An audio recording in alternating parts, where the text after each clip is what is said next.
जी बिस्मिल्लाहिर्रहमानिर्रहीम. Today we will have a discussion on variance analysis cycle. This is basically a cycle which begins from the preparation of the standard cost performance reports. Standard cost performance report जब हम लोग बनाते हैं तो उससे हम लोग इसको स्टार्ट करते हैं.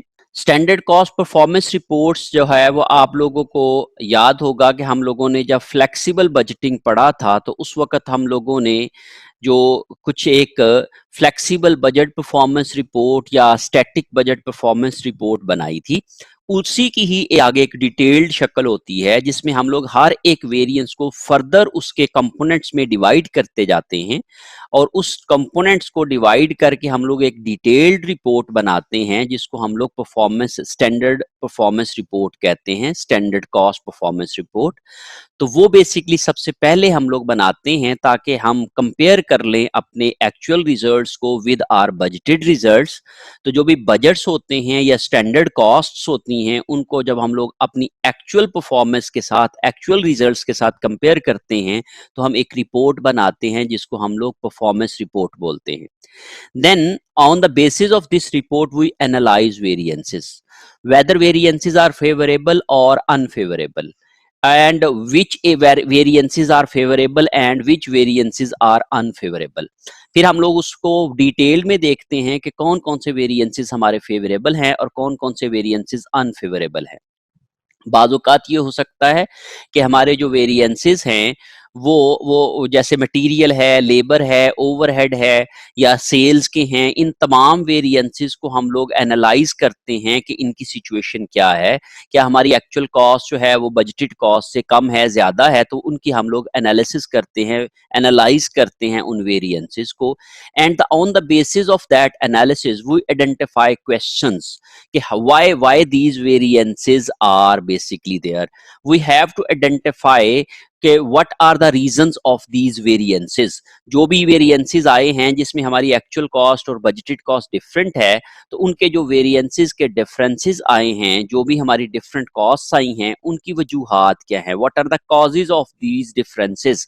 तो उनकी डिफरेंसेस की वजूहात ढूंढने के लिए हम लोग क्वेश्चंस जो हैं वो बनाते हैं और उन क्वेश्चंस को देखते हुए फिर हम लोग वो क्वेश्चन जो है वो रिस्पॉन्सिबल या जो जो अकाउंटेबल लोग होते हैं उनको हम लोग वो क्वेश्चंस पुट करते हैं और उनसे एक्सप्लेनेशंस लेते हैं कि वो भाई वो जो फ़र्क है वो क्यों है. जैसे जो प्रोडक्शन के रिलेटेड वेरिएंसेस होंगे उससे क्वेश्चन जो है वो हम प्रोडक्शन मैनेजर से करेंगे. जो सेल्स के रिलेटेड जो होंगे वेरिएंसेस उसके क्वेश्चन जो है वो हम लोग सेल्स मैनेजर से करेंगे. फॉर एग्जांपल हमने कहा जी अच्छा जी सेल्स प्राइस जो सेल्स है उसमें हमारी कमी या हमारी ज़्यादा हुई हैं हमारे बजट से, तो वो क्यों कम या ज़्यादा हुई हैं उनके हम लोगों ने रीज़न्स ढूंढनी है. और वो रीज़न्स ढूंढने के लिए हम लोग ज़ाहिर है किसी से पूछेंगे, सवाल करेंगे, क्वेश्चन करेंगे. तो वो हम क्वेश्चंस जो हैं वो डिफाइन करते हैं और वो क्वेश्चंस हम पूछते हैं कि भाई क्यों आपकी जो है वो सेल्स कम हुई है. वो कहते हैं जी कि मार्केट डाउन थी. उन्होंने कहा जी अच्छा भी फिर मार्केट का एनालिसिस कर लेते हैं. अच्छा जी उन्होंने कहा जी कि नहीं जी मार्केट के अंदर जो है वो हमने यूनिट्स तो ज्यादा बेचे हैं लेकिन लोग प्राइस पे करने के लिए तैयार नहीं है तो हमारी प्राइस जो है वो ज्यादा हाई है. तो ये फिर उसके मीन आइडेंटिफाई करना है reasons of difference between actual results and the budgeted results. Budgeted और एक्चुअल में जो फर्क है उनकी हम लोगों ने रीजंस आइडेंटिफाई करनी है और रीजंस को आइडेंटिफाई करने के लिए हम क्वेश्चंस बनाते हैं और वो क्वेश्चंस को पूछते हैं जो रिस्पॉन्सिबल पर्सन्स होते हैं. Because in various analysis we apply responsibility accounting. और रिस्पॉन्सिबिलिटी अकाउंटिंग क्या होती है कि we ask questions from the managers who are responsible for anything. जो भी जिस चीज का रिस्पॉन्सिबल होता है हम उससे वो सवाल पूछते हैं. जब हम लोग उनसे एक्सप्लेनेशन लेते हैं और फिर हम रीजंस आइडेंटिफाई करते हैं तो then we take corrective actions. फिर हम लोग नेक्स्ट करेक्टिव एक्शंस लेते हैं, ताकि जैसे अगर हमारी मटेरियल की कॉस्ट ज़्यादा आ रही है, और मटेरियल्स क्यों ज़्यादा आ रही है, क्या वेस्टेज ज़्यादा आ रही है, क्या मटेरियल महंगा खरीदा गया है, क्या जो जो स्किल्ड लेबर नहीं है, या लेबर्स की ट्रेनिंग नहीं है, या मटेरियल की क्वालिटी अच्छी नहीं है, ये तमाम सवालात हैं।